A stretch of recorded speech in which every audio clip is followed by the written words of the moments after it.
Today is September 11th, a day of great national tragedy. It's a day of great personal tragedy for me as well, because on this day many years ago, I lost my grandmother. Then, on this terrible day in 2018, Chicago's drag community suffered a great loss: the death of Ginger Grant. This last tragedy hurt me far more than any celebrity death ever has, because of what she meant to the history of Chicago drag and the connection I attributed between her and my grandmother. You see, when I celebrated my 21st birthday in 2014, my mom, aunt, and cousins took me to my very first drag show at the Baton, where Ginger Grant had been hosting for over 30 years. When Ginger stepped out on stage, my whole family gasped. Ginger Grant had an uncanny resemblance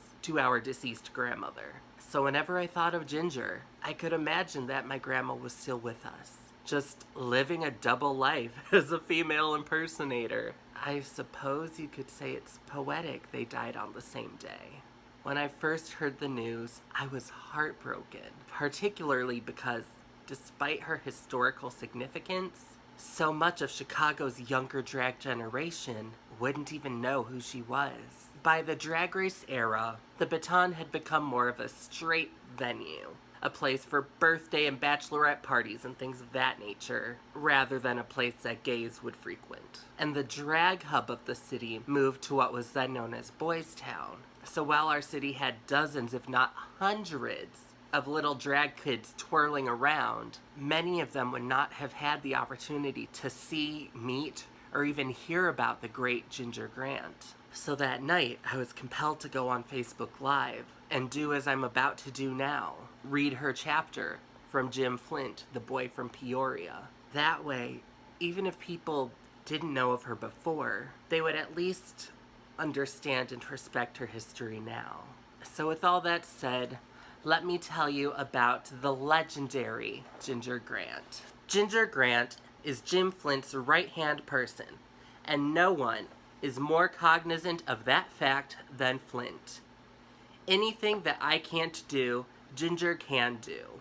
Ginger is good at fashion. Ginger is good at decorating. Ginger is good at this and that. At emceeing, she is better than I ever was. She knows enough Spanish now that she can go with the Spanish. Being a full-blooded Greek, when the Greeks come in, she can start speaking in Greek. And when she does, they go crazy. Even when the Japanese come in, or the Koreans, or Filipinos, she always has a few words or a saying someone can connect with. Warren Williamson remembers when Grant first started coming into the Baton in about the mid-70s. I was carding her because she didn't even look 18. She used to hang around at the end of the bar and watch, just fascinated. I said, "Someday you might be up there." But Ginger would always say, "Oh no, I couldn't. Not me." And now she's the MC. I started coming here in either 1974 or 1975 on New Year's Eve. I was amazed. It was a whole new world, said Grant. Nobody cared how you were or your size or color. I was so entertained, and it wasn't just because they were men. It had nothing to do with that. It just looked like so much fun. I liked the entertainment and the theater of it. I'd been class clown and entertained in my own way my whole life. At the time, I worked at the Millionaires Club, which is the same owner who has Carson's Ribs. When I used to come in the Baton, there was an entertainer named China Nguyen from Hawaii, and with her came a new choreographer from Hawaii named Orlando. We were sitting around the bar one night and he said, "Oh, you are so pretty, pretty face. You should try it." And that was it. I didn't need more coaxing at that point. They put makeup on me and it was a hobby for years. That was my first time dressing up. I did a Dionne Warwick song. As to the name, we were sitting around, and I always liked Ginger Grant from Gilligan's Island. She was so glamorous. When I first started, I did guest spots every Sunday until it finally became something. As I said, I was at the Millionaires Club, and I opened all the Carson's Ribs places at the time. I got tired of working 80 or 90 hours a week. I put in for a vacation around Mother's Day, and the day before I was to go on vacation, my boss said, "You can't go. If you go, you're fired." I said, "I'm sorry, I'm gone." Then when I came back, he said, "No, I was only kidding." But I had made up my mind. I said it was time. Dana Douglas recalled Grant with a smile. "She was a comedy act, and she became a regular my last year there," Douglas said. "She was also an amazing chef and did all the cooking for Carson's Ribs. In those old Carson's TV commercials, the hands you see brushing on the sauce are actually Ginger's hands. She was always a real sweetheart. I worked for a show bar in Wheeling for about 9 months. This was probably in 85 or 86. It was a place called The Final Approach, and it was dinner and a show. We were filling it up too, but there were other problems. The people who ran it owned a lot of strip clubs out there also, and there was talk that they were having card games and this and that. I worked there with 7 other kids, and then on a Tuesday morning I got a phone call to go get my things because the FBI was closing it down. At the time, Jim was short and asked if I could work on Fridays and Saturdays for a couple months. Then Dana Douglas quit, and I was full-time. I really started on North Halstead Street. I used to tend bar at Christopher Street with Tommy O'Connell and did a show later. We had so much fun and made a fortune. When I worked there, I was in drag, and that was when it was one room with a bar and a little stage on top. I worked there Monday nights. They wanted to get all the industry people in. I finally left when they wanted to become a 4 o'clock bar, and I didn't want to tend bar until that late. It was fun for about a year. I also did shows here and there at Club Luray, and before that, I worked at Trianon and Vortex. I used to have a problem with drugs. I fell in love with somebody, and I never did anything until I met this person. I'm not blaming him. I did it. But for 3 years, I rocked and rolled and had a good time. Jim had a lot of reasons to fire me. I showed up to work, but I was not doing my job properly. Before that, we were good friends. But we really grew closer after that when I got sober. I've been clean and sober over 20 years now. That's when we started traveling together and watching out for each other. I started working as MC in the early 1990s because Jim let the previous MC go, Leslie Reginae. It was the first time I believe he ever fired a performer. So then he came to me, and it was Friday night, and he said, "You get up there and you be funny. One-on-one, it's easy to make people laugh. But on stage is different." Entertaining was no problem, because he didn't talk. But once I hit the stage as an MC, and I saw all these people sitting there saying, "Hey, impress me," it was tough. The first month or so, it was probably a 2-second monologue. Fast, fast, fast, then the next girl. That's what I told them all the time. Just be ready. Now I enjoy it.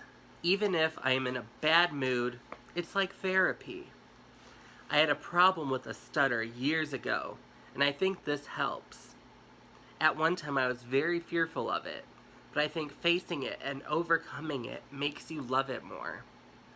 Also, because of my size, my weight, society sometimes looks at my size and likes to stereotype right away. Grant said that as MC, she lines the show up. We all work together down there, but I am show director. I decide what we're going to do production-wise and make sure the show starts and finishes on time. The girls pick their own numbers, but the productions I pick out. I determine the order of the performers as well. When I MC now, I say, "This is like fairyland here. We don't care about the color of your skin or your race or gender or anything. If you have a problem with that, when you come in, you leave it outside." Just come inside and have a good time. It's magical in here. There sometimes are people who come and aren't sure what we're doing, so I feel they should be educated the proper way. So to do that, you just talk to people. I know MCs across the country who like to swear and this and that and comment about vaginal areas and all that. People don't want that. They are here to be entertained. There was a guy who came in the other night who said, "Oh, you drag queens are fabulous." I said, "We are not drag queens. I consider myself a female impersonator or an actor. I think we're beyond that, really. I think anyone who puts time and effort into trying to be good and perform, or it's a lifestyle, we're not drag queens. We're impersonators." Real quick, that understanding of drag versus impersonator may seem sort of outdated now, but it is still a commonly held belief, particularly among the older generation of performers. That understanding of drag queen versus female impersonator goes back decades. They even talk about it in Mother Camp. So while it may no longer be the popular opinion, and I may not ascribe to it myself, I still think there's a place for it. Once Grant landed at the Baton, she said she found a home. This is also one of the only clubs in the country where we can get a paycheck and it's not going to bounce. We're here to work, and you learn that real quick. In January, when we have 4 people in the audience on a Wednesday night, we still get a paycheck on Saturday. Jimmy takes the loss. We don't. He's my best friend and an incredible boss 98% of the time. Then that other 2% Felicia comes out, and you want to slap the bitch. When he's Felicia, he'll blow over anything. Even when he's right 95% of the time when he blows, it's how he blows that's the problem. I'm not a fighter. Jim likes people to fight. He loves to argue with people. I don't argue, I pout. That has caused some problems sometimes, but they always blew over. Jim and I think alike. I think part of the reason we're so close is we're both business people, and I don't let business and friendship cross the line. I'm here when you need me. You need me to mop a floor, I'll mop a floor. That's the way I was at Carson's. That's my work ethic. With these shows and contests, a lot of time we, Jim Flint and Ginger Grant, are the last ones out the door at night and the first ones here the next morning. And we may be fat and old, but we still do it. We're not afraid to work, and we're both doers. What I don't know, I will learn. We work together and also go on trips together. Usually we go to Florida a couple of times a year. We used to always go to Hawaii, but that 9-hour flight has become too much for me. When we go to Florida, we'll go down on a Friday in September, and Jim will come back on Wednesday, but I will stay another 5 or 6 days. That's my rest time. I rarely leave the hotel. We do it right after Miss Continental, so when we go down there, we're still on, but by the time I leave, I am done. We travel in a pack. We watch each other. We have beautiful dinners. We have a nice time doing nothing. Grant reflects on the impact Flint and the Baton have had on her. Jimmy and this place changed my life, Grant said. The Baton gives you an avenue, and then you do what you want to do with that. It's a platform. That's what Jim gives you. It's the sort of outline. Jim isn't going to make you change your breasts or take hormones or do electrolysis or anything. All he does is give you the basics and the opportunity. As to promoting yourself as a product, and what is a Ginger Grant or Mimi Marks or Sherry Payne or whoever, that's up to the individual.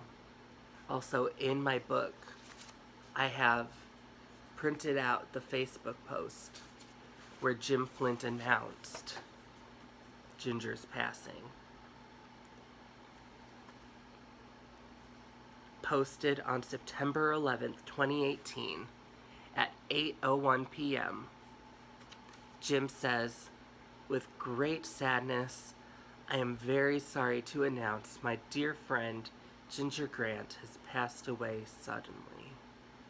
Oh, it was very sudden and so heartbreaking.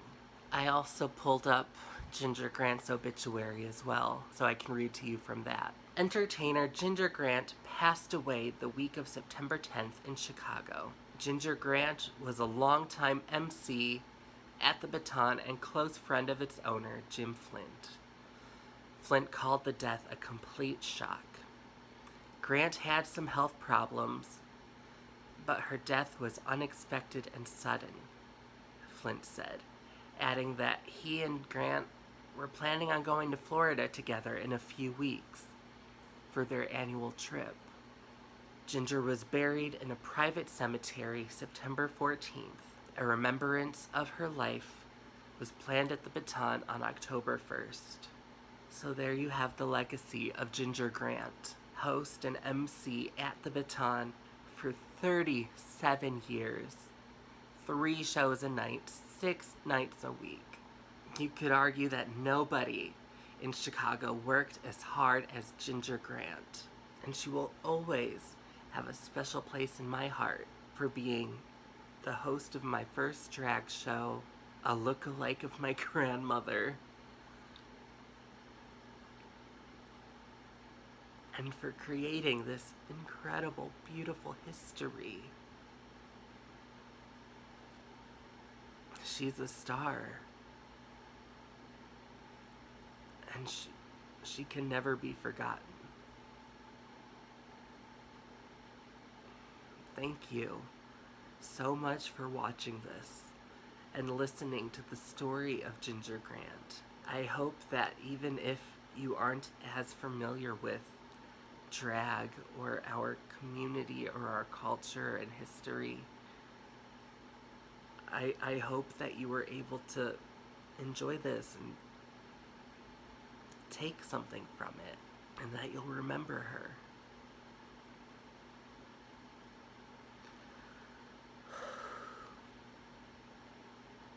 Thank you all so much for watching. Don't forget to like and subscribe. And if it pleases and sparkles, I'll see you in the next video. Mwah.